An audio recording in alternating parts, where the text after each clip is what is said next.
நண்பா, 3 உறவு இருக்குன்னு வச்சுக்கிங்க. இந்த 3 உறவும் அட் தி மேக்ஸிமம் பல விஷயங்களில் ஒன்றா இருந்தால் ஒன்றா போகும். ஆனால் ஒவ்வொருத்தருக்கும் ஒரு கருத்து வேறுபாடு இருக்கிற போது இந்த 3 உறவும் நல்லா இருக்க முடியாது.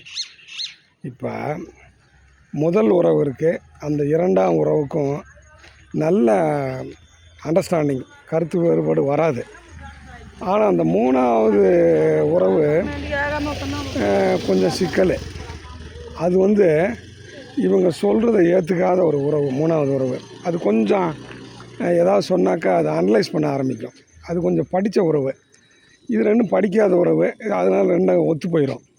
இந்த 3ஆவது உறவு இந்த 2 உறவு சொல்கிறத கொஞ்சம் அனலைஸ் பண்ண ஆரம்பிக்கும். அது அந்த 2 உறவுக்கும் பிடிக்காது.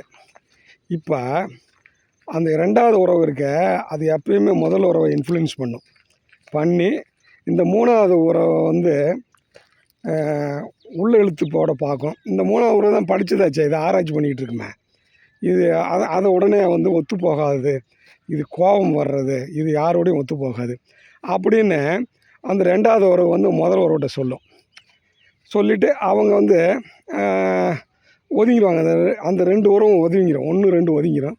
இந்த 3ஆவது உறவு தனியாகவே இருக்கும்.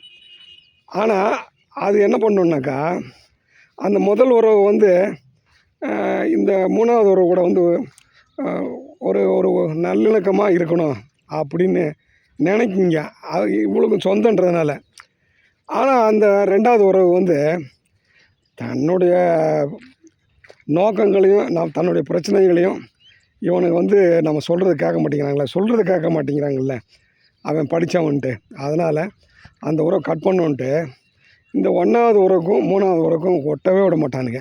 இந்த 2ஆவது உறவு என்ன பண்ணும், இது மட்டும் இல்லை, 4ஆவது 5ஆவது 6ஆவது உறவுகளை இந்த 3ஆவது உறவோட சேரவே விடாது. ஆனால் இந்த 3ஆவது உறவு எப்படின்னாக்கா, இதுதான் படித்த உறவாச்சே, இவங்க எல்லாத்தையும் கழட்டி போட்டு இது 7ஆவது 8ஆவது உறவுகள்கிட்ட போயிட்டு காரியத்தை முடிச்சு போயிட்டே இருக்கும். இப்படி தான் இருக்குது. இந்த 2ஆவது உறவு எப்போயுமே டேஞ்சரு.